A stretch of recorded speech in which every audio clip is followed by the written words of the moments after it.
मित्रांनो, एका कंपनीचा रेव्हेन्यू फक्त 2 वर्षांमध्ये 1,289 कोटीवरून 2,812 कोटीपर्यंत वाढलेला आहे आणि प्रॉफिट देखील वाढत आहे. पण इथे एक मोठा प्रश्न आहे, इतकी जबरदस्त ग्रोथ असूनही या IPO मध्ये अशी कोणती जोखीम आहे, जी तुमचे पैसे अडकवू शकते? आजच्या व्हिडिओमध्ये आपण स्कायवेज एअर सर्व्हिस IPOचा पूर्ण RHP अनालिसिस करणार आहोत. तर कंपनी नेमके करते काय? पैसे कसे कमावते? रेव्हेन्यू आणि प्रॉफिट किती वाढला? कंपनीची मोठी ताकदी आणि त्यासोबतच आपण महत्त्वाचं असलेला जोखीम कुठे आहे आपण ते बघणार आहोत. तर व्हिडिओमध्ये शेवटपर्यंत बघा, कारण शेवटी ठरवणार आहोत आपण स्कायवेज एअर सर्व्हिस IPO घ्यावा की टाळावा. चला तर सुरुवात करूया. तर बघा या ठिकाणी आपण एक स्कायवेज एअर सर्व्हिस जे आहे आपण IPO बघत आहे. तर बघा हा IPO कशाचे रिलेटेड आहे त्या संपूर्ण माहिती या ठिकाणी आपण घेतो. त्या अगोदर चॅनलला सबस्क्राईब करा, व्हिडिओला लाईक करा आणि शेअर करा. कारण या ठिकाणी आपण सर्व प्रकारचे IPO त्यासोबत निफ्टी अनालिसिस आणि बँक निफ्टी अनालिसिस या ठिकाणी आपण घेत असतो. त्या अगोदर बघा काही सूचना आहे का आपण जे डेटा घेतलेला आहे तो सेबी अथोराइज RHP डेटा आधारित आहे. ठीक आहे. तर बघा आता आपण संपूर्ण माहिती घेतलेली आहे. पण बघा आता IPO ची डिटेल आपण घेऊया ओव्हरलुक मध्ये बघा. तर IPO चा जो ऑफर आहे तो ते या ठिकाणी आपल्याला बघायला मिळते 4,22,31,600 शेअर्स ऑफर आहे. त्यामध्ये फ्रेश जे शेअर आहे 2,48,98,93 शेअर्स या ठिकाणी आपल्याला फ्रेश इश्यू शेअर आहे. त्यानंतर बघा की ऑफर फॉर सेल जो आहे तो 1,33,33,000 शेअर्स आपल्याला OFS बघायला मिळते. त्यानंतर बघा की फेस व्हॅल्यू जे आहे ₹10 प्रति शेअर या ठिकाणी शेअर्स आपल्याला OFS बघायला मिळते. त्यानंतर बघा की फेस व्हॅल्यू जे आहे ₹10 प्रति शेअर या ठिकाणी आपल्याला बघायला मिळते. बघा IPO जो आहे आपलावाला जो 24 ऑगस्ट ला सुरू होणार आहे आणि 26 ऑगस्टला क्लोज होणार आहे. ठीक आहे. तर बघा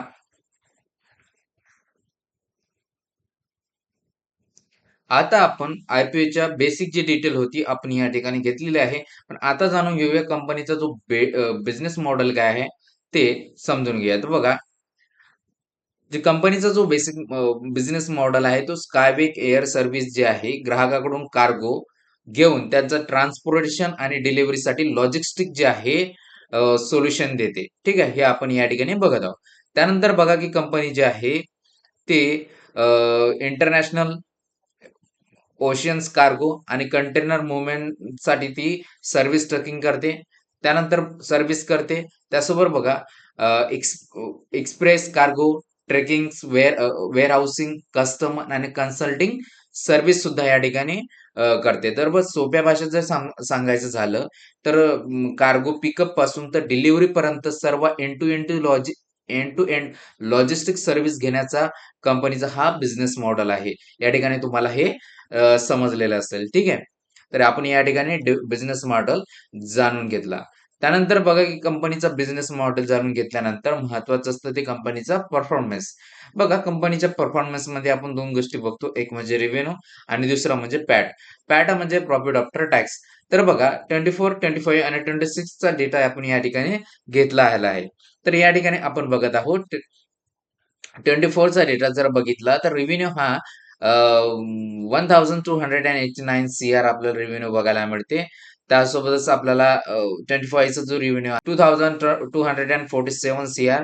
त्यानंतर 26 चा आपल्याला रेव्हेन्यू बघायला मिळतो 2812 CR आपण या ठिकाणला बघायला मिळतो. जो आपल्याला कंटिन्युअसली वाढताना असं बघायला रेव्हेन्यू बघताना मिळतो. त्यानंतर बघा की प्रॉफिट आफ्टर पॅट जो आहे 24 मध्ये 34 आहे CR. त्यानंतर 25 मध्ये 48 CR आहे आणि 26 मध्ये तो 63 CR आहे. म्हणजे या ठिकाणी कंटिन्युअसली आपल्याला रेव्हेन्यू आणि पॅट वाढताना दिसत आहे. थोडंफार या ठिकाणी आपल्याला थोडी स्ट्रेंथ आपल्याला या ठिकाणी बघायला मिळते. बघा ग्रोथ जी झालेली आहे रेव्हेन्यूची 26 मध्ये हा 25.14% या ठिकाणी झालेली आहे.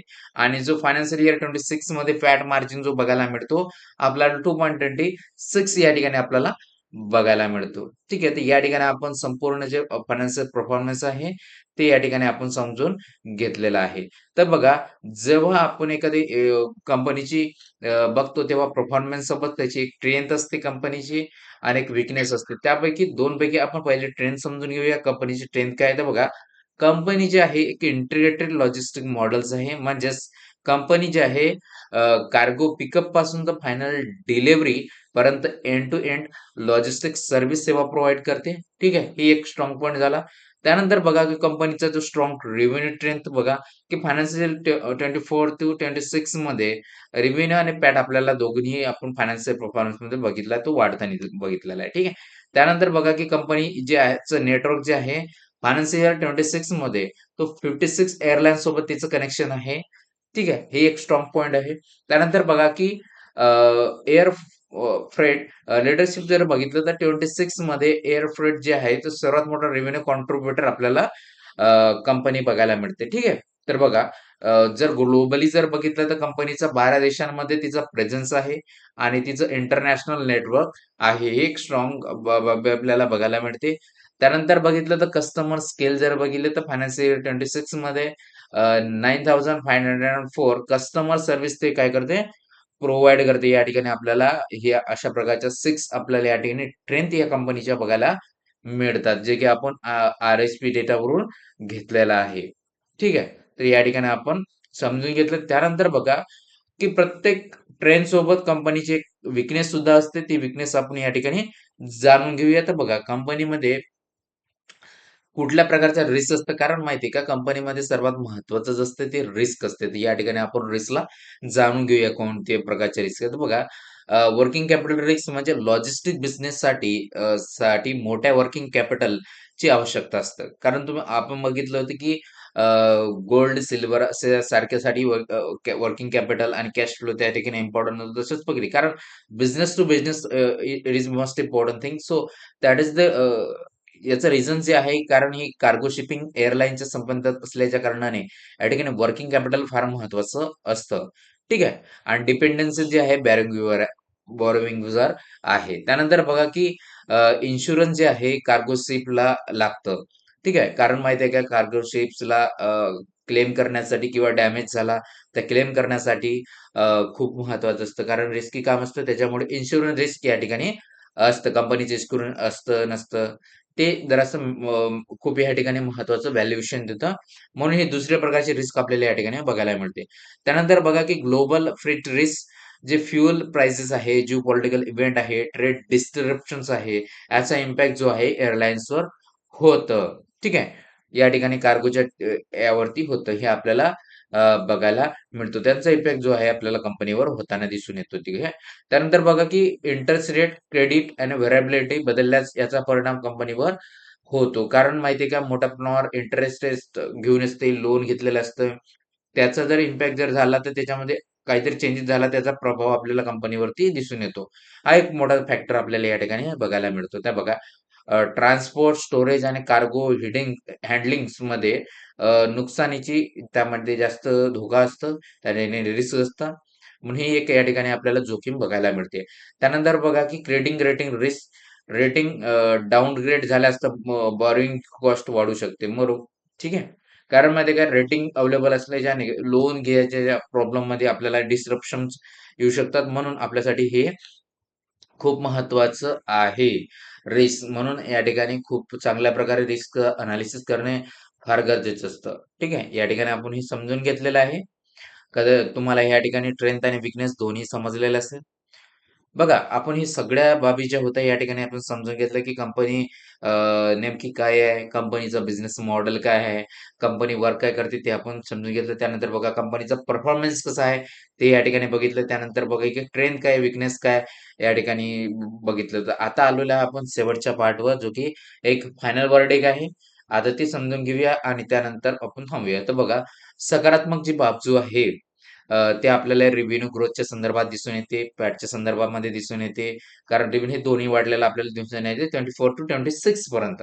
त्यानंतर बघा की ग्लोबल लॉजिस्टिक्स नेटवर्क आहे कंपनीचं कारण इंटरनॅशनल प्रेझेन्स या ठिकाणी कंपनीचं आहे. आणि डायव्हर्सिफाईड सर्व्हिस या ठिकाणी प्रोव्हाईड करते. कारण end to end end to end service provide करत असल्याने डायव्हर्सिफाय सर्व्हिस आपण बघायला मिळते. ही ट्रेंड झाली. तर बघा पॉझिटिव्ह पॉईंट बघितले तर निगेटिव्ह पॉईंट बघू. वर्किंग कॅपिटल हेवी लागतं, हे तुम्हाला सांगितलंय. बॉरोविंग डिपेंडन्सी असतं. लो पॅट मार्जिन या ठिकाणी 2.42 या ठिकाणी आपल्याला बघायला मिळतं. फेड सायकल व्होलॅटिलिटी आपल्याला या ठिकाणी बघायला मिळतं. ही या प्रकारचे निगेटिव्ह पॉइंट्स आपल्याला या ठिकाणी बघायला मिळतं. बघा, बिझनेस ग्रोथ मजबूत आहे, पण लॉजिस्टिक हा जो आहे ना लो मार्जिन आहे. त्यासोबत वर्किंग कॅपिटल इंटेन्सिव्ह बिझनेस आहे. फायनल डिसिजन हा प्राइस बँड आणि व्हॅल्युएशन पाहूनच घ्यावा. जे आपण आर-एस-पी डेटा बघतोय तो सेबी अथॉराइज असलेल्या आर-एस-पी साइटवरून आपण घेतलेला आहे. त्या ठिकाणी तुम्ही सुद्धा जाऊन डाउनलोड करून पुन्हा तुम्ही चेक करू शकता.